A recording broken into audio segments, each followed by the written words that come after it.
Lord, thank you for this word. हम ऐसे प्रार्थना करें कि प्रभु धन्यवाद आज के वचन के लिए। This is for me.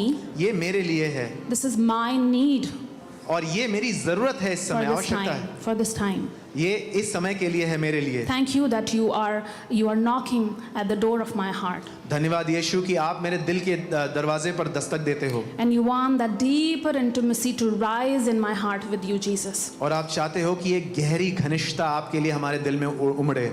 Amen. Amen. Amen. Amen. Let us go into the word, John 15.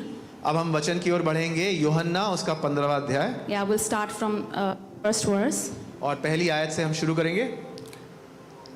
This was just before when Jesus was being crucified, being arrested. और इससे पहले कि यीशु को क्रूस चढ़ाया जाए और उससे पहले कि उसको बंदी बनाया जाता, उससे पहले की आयतें हैं ये। He was sitting with his disciples वो अपने चेलों के साथ बैठा हुआ था and he was teaching them deeper things. और वो उन्हें गहरी बातें सिखाता था। Before he would go, इससे पहले कि वो जाता, he was telling them about abiding in him. वो अपने चेलों को सिखा रहा था कि कैसे उसमें बने रहें हम। Yeah, in the previous verse we see that how he says that the Father will send a helper, the Holy Spirit, that will teach you all things that I have spoken to you. और इससे पहले की आयत में वो किस तरह से सिखाता है कि पिता परमेश्वर पवित्र आत्मा को भेजेगा जो तुम्हारा सहायक होगा और तुम्हें हर बात को सिखाएगा। Amen. Amen. And in 15th chapter he gives a beautiful analogy of a vine tree. और अगले 15वें अध्याय में वो एक बहुत ही अच्छा उदाहरण देता है एक दाखलता के बारे में। Amen. Amen. It's really beautiful and it's just amazing why he chose this example of a vine tree. ये बहुत ही सुंदर रूप से लिखा हुआ है कि और जब मैंने पढ़ा तो मैंने जाना कि क्यों उसने दाखलता का उदाहरण ही चुना। Yeah, we have heard this, we have read it before as well. हमने इस आयत को कई बार सुना है, पढ़ा भी है।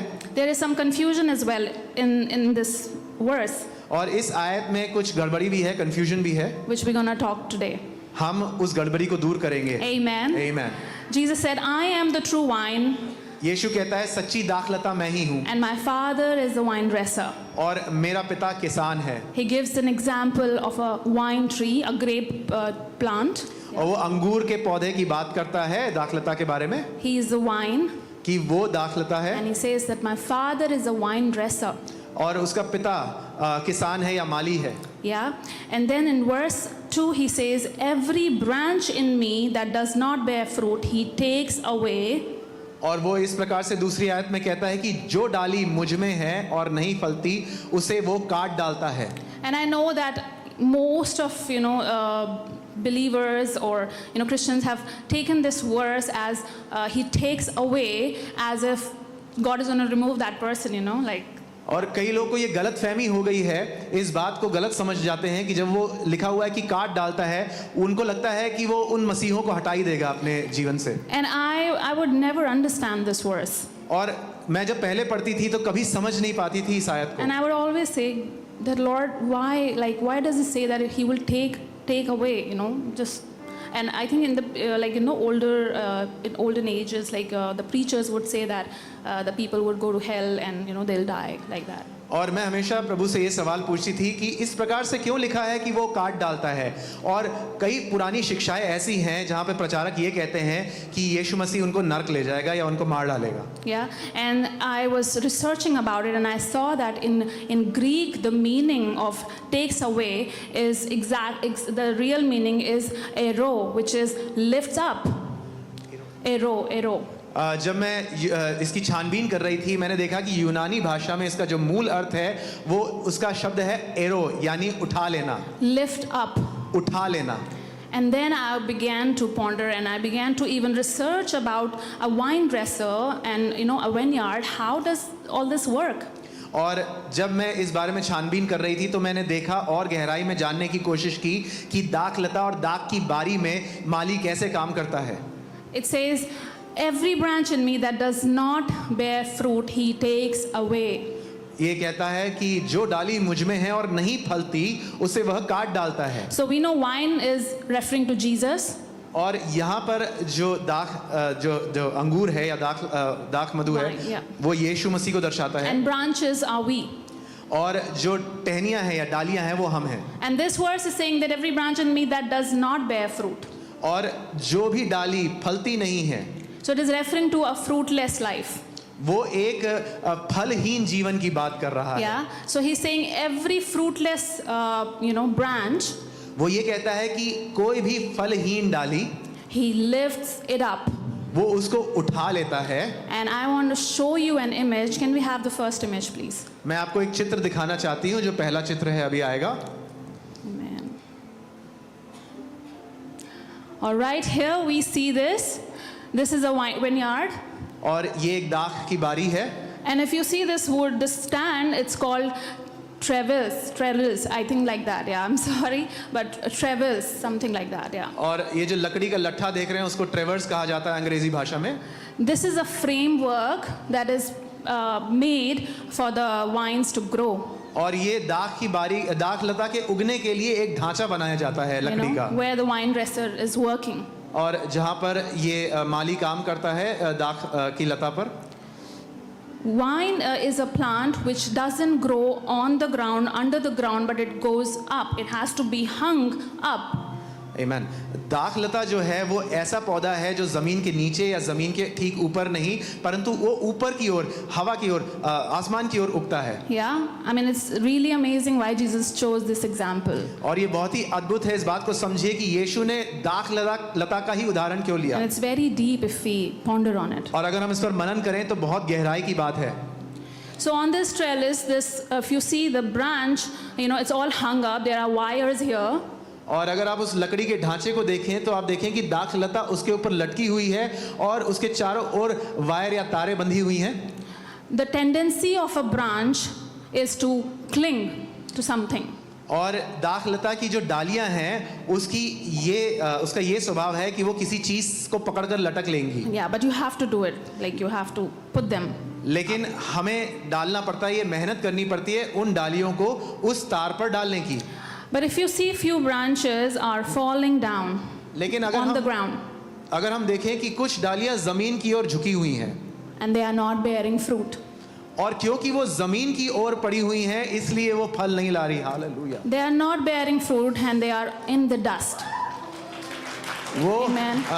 फल नहीं ला रही हैं और वो मिट्टी में पड़ी हुई हैं। They are covered with dust.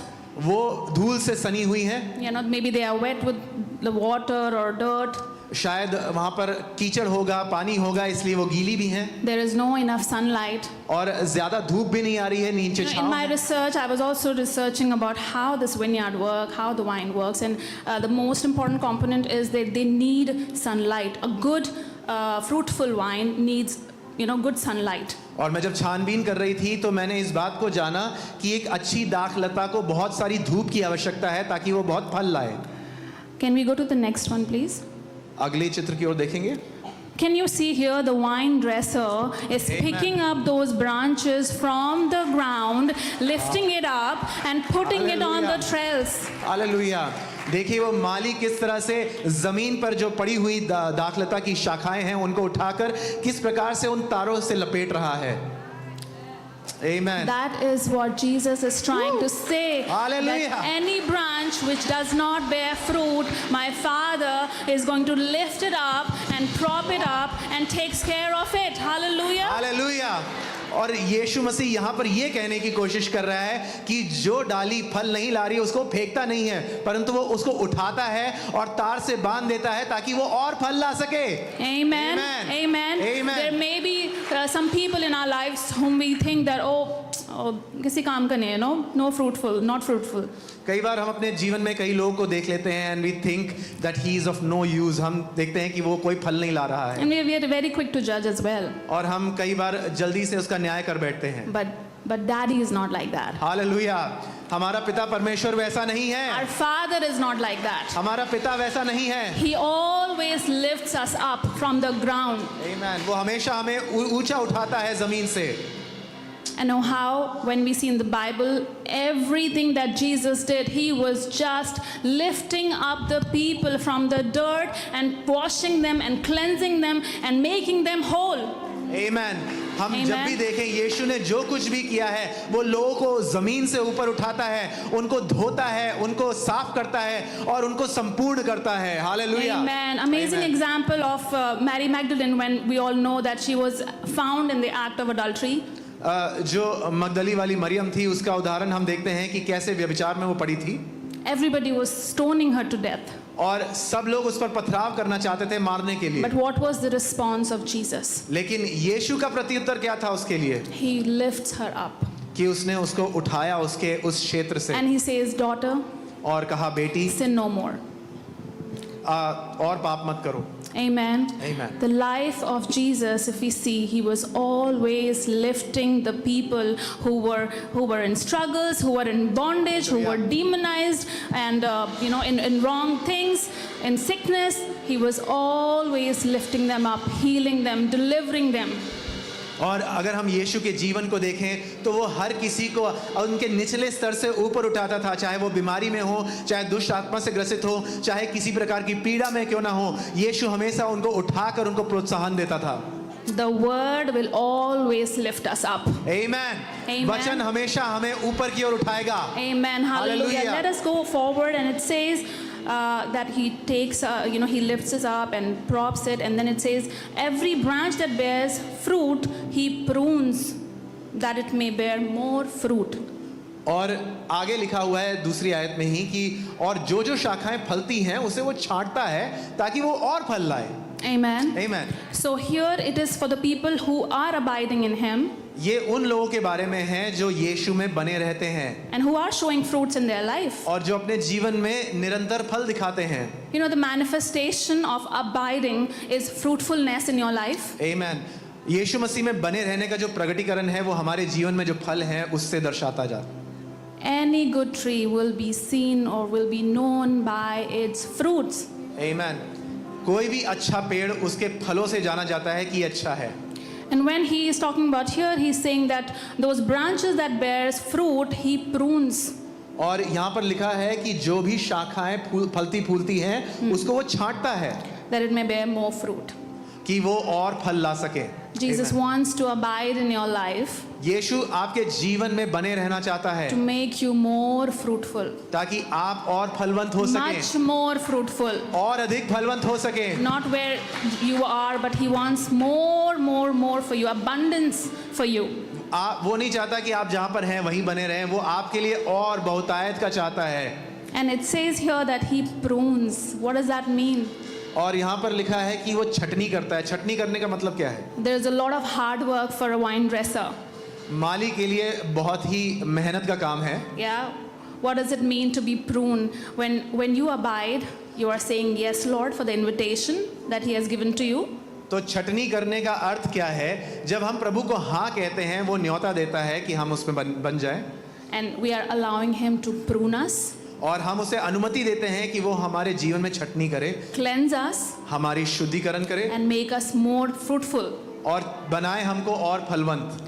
It may be difficult sometimes when the pruning happens. कई बार जब छटनी होती है तो हमें बहुत ही दिक्कत होती है, मुश्किल लगती है। Yeah, we don't want God to touch this part of our life sometimes. कई बार हम सोचते हैं कि प्रभु ये क्षेत्र मेरे जीवन में उसको मत छुओ।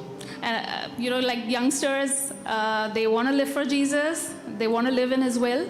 नौजवानों का उदाहरण देते हैं कि वो यीशु के लिए जीना तो चाहते हैं, उसकी इच्छा तो करना चाहते हैं। But one side of their relationship or maybe whatever it is, they are like, okay, God, this is my part. Let me handle it.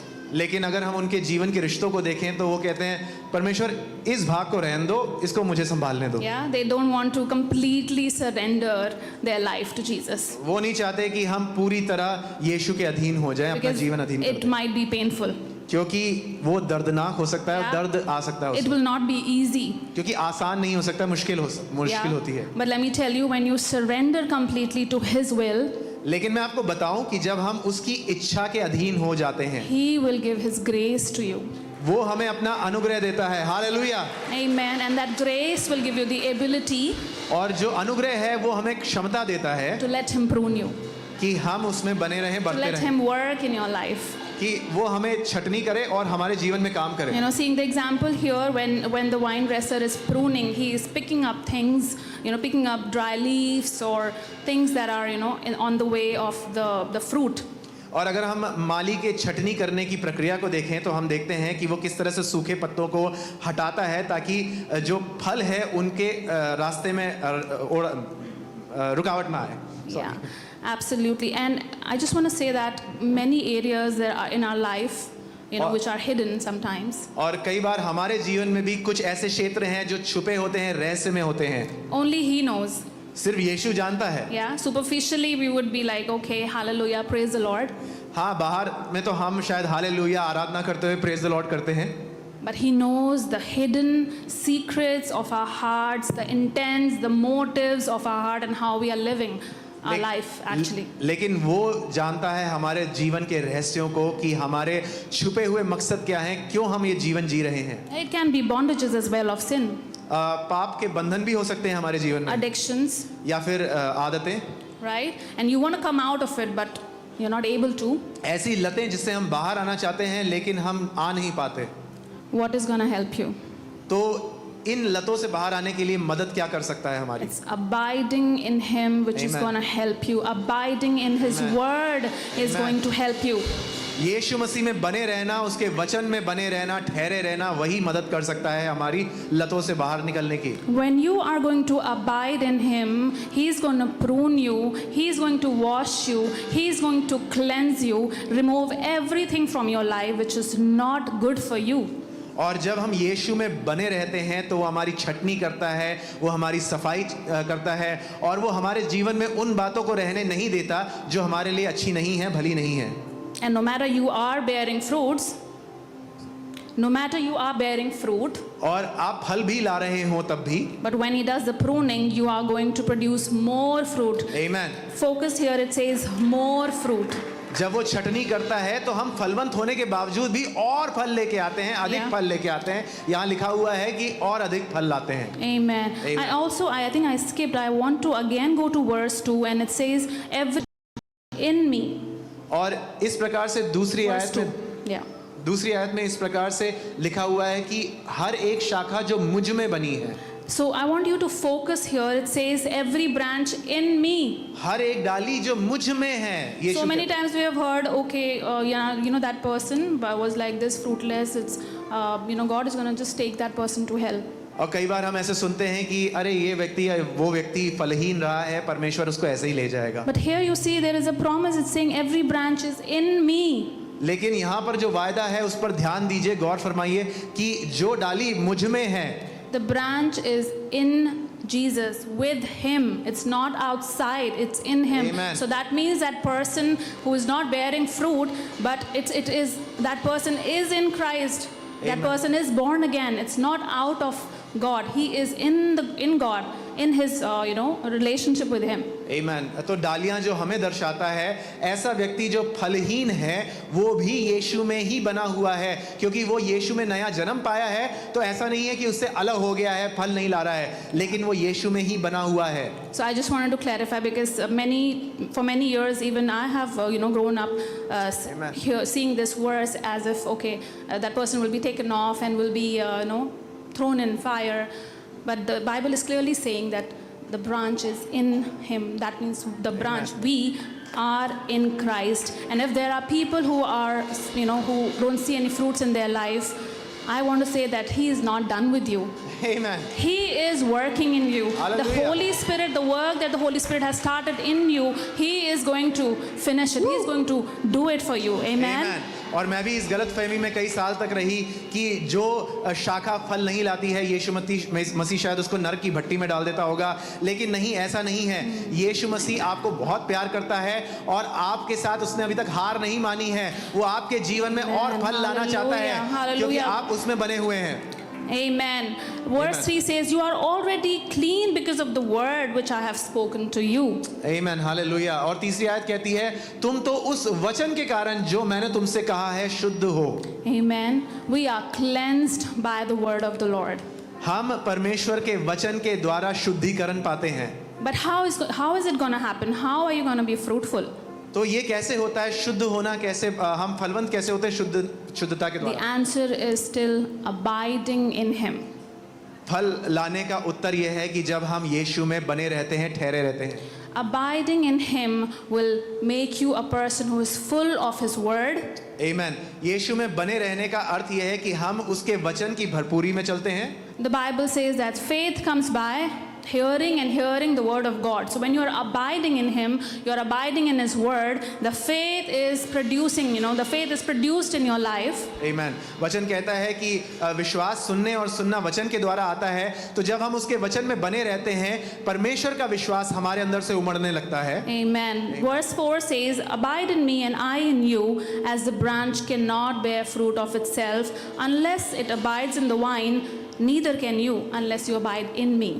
और चौथी आयत कहती है, तुम मुझ में बने रहो और मैं तुम में। जैसे डाली यदि दाखलता में बनी ना रहे तो अपने आप से नहीं फल सकती, वैसे ही तुम भी यदि मुझ में ना बने रहो तो फल नहीं सकते।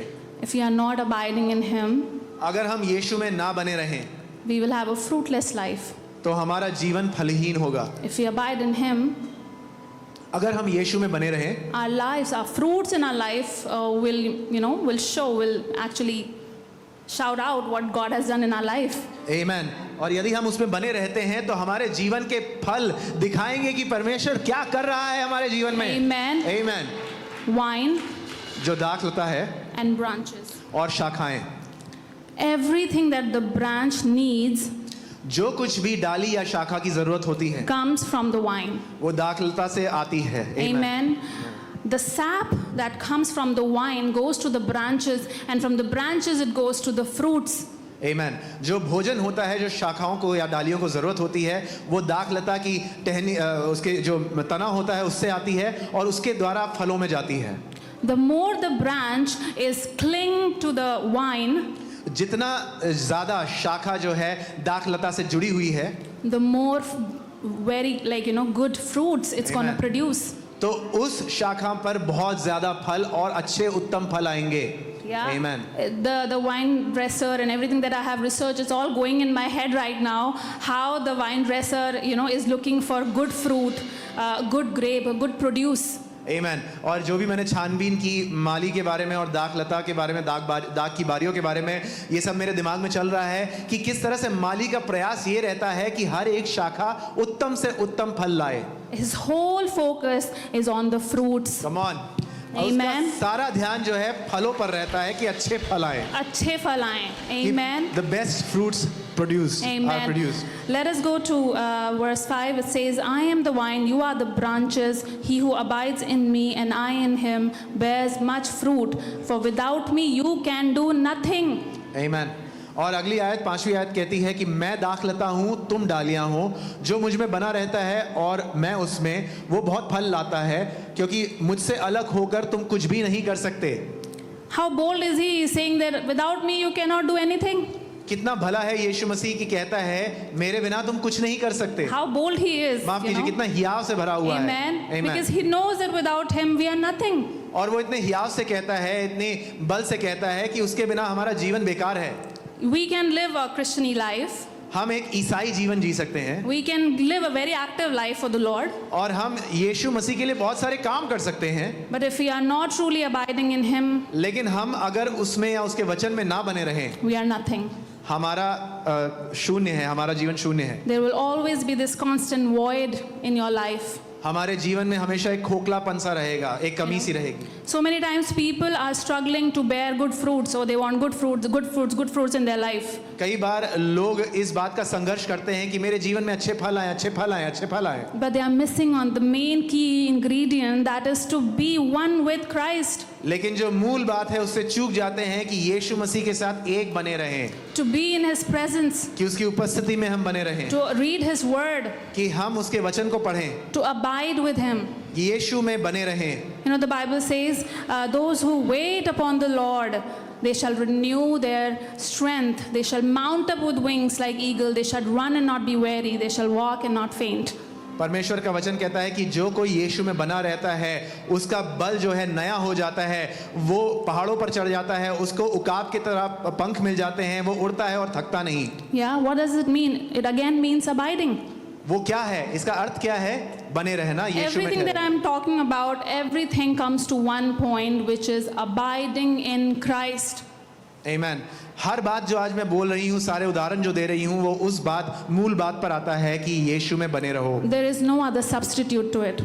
इसके अलावा हम कुछ नहीं कर There सकते। is no other substitute to having fruits in your life. हमारे जीवन में फल लाने के लिए और कोई तरीका नहीं है। You can fake it for some time, आप थोड़े दिन तक तो कर सकते हो, दिखावा कर सकते हो, but it would not last for long. लेकिन वो ज़्यादा लंबे समय तक नहीं चलेगा। You know, if a branch is broken from the vine, अगर एक शाखा को दाखलता से तोड़ ही दिया जाए, for a few days it might seem green and fine, कुछ दिन तक वो हरा भरा रहेगा और लगेगा कि ठीक तो है, but you will see the death manifest in that branch. लेकिन धीरे धीरे देखेंगे कि मृत्यु प्रकट हो रही है, वो सूखने लगता है। That is how important it is, our relationship with Jesus. इतना महत्वपूर्ण है यीशु के साथ एक घनिष्ठ रिश्ता बनाना। Amen, amen. Let me go forward. It says, you cannot do anything without me. If anyone does not abide in me, he is cast out as a branch and is withered, and they gather them and throw them into the fire, and they are burned. छठी आयत कहती है, यीशु कहता है कि यदि कोई मुझ में ना बना रहे तो वो डाली की नाई फेंक दिया जाता और सूख जाता है, और लोग उन्हें बटोर कर आग में झोंक देते हैं और वे जल जाती हैं। Amen. Amen. Does it say that the Father is going to do that? क्या यहाँ पर इस प्रकार से लिखा है कि पिता परमेश्वर हमें आग में झोंकेगा? Absolutely not. बिल्कुल नहीं। As I said, abiding was our choice. जैसे मैंने कहा कि यीशु में बने रहना हमारा चुनाव है। Abiding, the branch who will not be abiding or will not cling to the vine जो शाखा या जो डाली दाखलता में ना बनी रहे, will eventually dry up. वो कुछ दिन बाद सूख जाती है। When it's going to dry up, insects are going to come, pests are going to come and ruin the fruit of that branch. और जब वो सूखने लगता है तो मक्खी और कीड़े आएंगे और उसका जो फल है या उसके अंदर जो हरापन है उसको खा जाएंगे, Or maybe it will not be fruitful, या शायद उसमें फल नहीं आएगा, but it will dry up, वो सूख it जाएगा, will wither, वो सूख जाएगा, and बिल्कुल सूख eventually जाएगा। what will happen? It's going to fall down on the ground. जब वो सूख जाएगा तो उस दाखलता से टूटकर जमीन पे गिर जाएगा। But can we say that God did it? क्या हम ये कहेंगे कि परमेश्वर ने किया या माली ने ये किया? No. नहीं, It was the choice. It ये- is our choice. ये एक चुनाव है जो हमारा चुनाव है, हमारे द्वारा किया गया चुनाव है Are we living in Him? कि क्या हम उसमें बने रहते Are we हैं, abiding in Him? क्या हम उसमें ठहरे रहते Are we हैं, standing on His word? क्या हम उसके वचन पर खड़े रहते Are we हैं, declaring His word? क्या हम उसके वचन की घोषणा करते हैं। Yeah? And when we are not doing so, what is going to happen? और जब हम ऐसा नहीं करते या मतलब उसमें बने नहीं रहते हैं या उसमें ठहरे नहीं रहते तो क्या होता है? We are open to the enemy. हम शैतान के लिए द्वार खोल देते We हैं, are open to the enemy to destroy us. हम शैतान के लिए निमंत्रण देते हैं कि आओ भाई हमारे जीवन में तबाही लाओ। John 10:10, the enemy comes to steal, kill and destroy. यूहन्ना 10:10, शैतान आता है मारने, हत्या करने और तबाह करने। He will not give you a second chance. Oh, okay, my poor child, okay, fine, abide कर लो.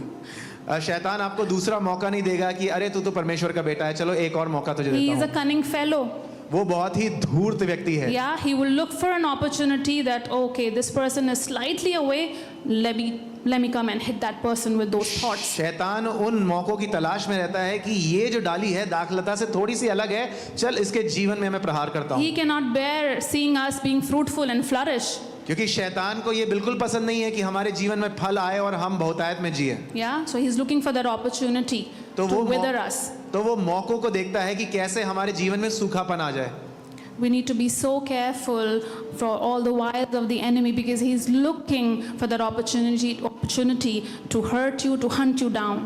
और हमें ध्यान रखना है शैतान की हर एक चाल का, क्योंकि वो हर बार मौका ढूंढता है कि कैसे हमें हमारा शिकार करे, हमारे जीवन में सूखापन लाए। Amen, amen. So Amen. those branches which were not one with the vine are going to eventually fall, dry up, and what is their use? To be picked up and to be thrown in the fire. और जो कोई डाली दाखलता में बनी नहीं रहती है, वो सूख कर गिर जाती है, उसका क्या फायदा? उसको बस उठाया जाता है कूड़े के साथ और आग में झोंक दिया जाता है। Yeah, it's fruitless.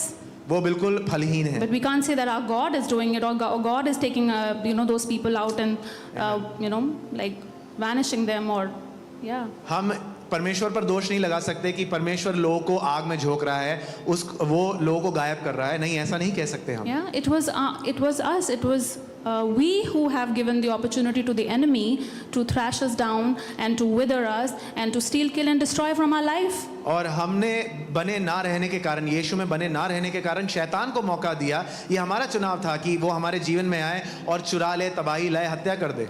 The Bible says, "Be watchful and pray." और बाइबल में लिखा है कि ध्यान पूर्वक प्रार्थना करो, We need सचेत to होकर be प्रार्थना करो। watchful. We need to be vigilant. We need to pray continuously, abide in His presence, so that any wiles of the enemy would come. We would know who we are in Christ, because the Word is in us, and Amen. His Word is the sword of the Spirit. And the moment it comes, we pick up our sword. We cut every Hallelujah. plans of the enemy, every word that comes from the enemy. It can come from from anyone, from our loved ones, from our colleagues or anything. The enemy can use, he is very deceptive. He would use any person, even the close person, to hit you, to hurt you. And if you are not vigilant, if you are not aware of his schemes, he is going to to destroy, to hurt you. आमीन। हमें परमेश्वर के वचन में बने रहने की बहुत आवश्यकता है, हमें सचेत रहने की, ध्यान रखने की बहुत आवश्यकता है, प्रार्थना निरंतर करने की आवश्यकता है, क्योंकि अगर हम ऐसा ना करें तो शैतान बहुत ही चालाक है। वो हमारे किसी प्रियजन का इस्तेमाल कर कर भी हमारे ऊपर प्रहार कर सकता है, हमारे जीवन में गड़बड़ी ला सकता है।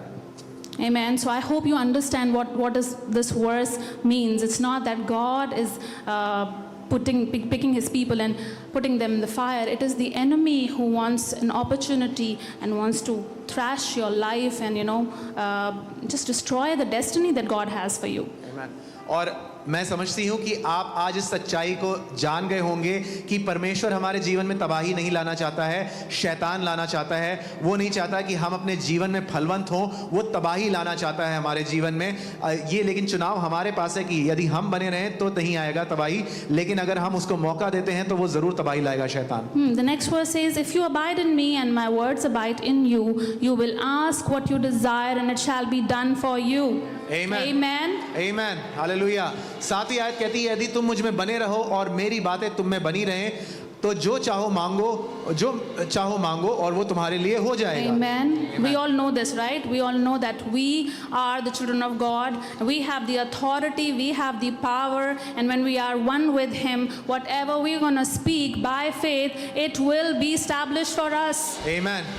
तो हम इस बात को जानते हैं कि हम परमेश्वर की संतान हैं, हमारे पास परमेश्वर ने अधिकार दिया है यीशु मसीह में। तो जो कोई घोषणा हम करते हैं, जो कोई बात हम मुंह से बोलते हैं, परमेश्वर उसकी स्थापना जरूर करता है हमारे लिए। Amen. Amen. By this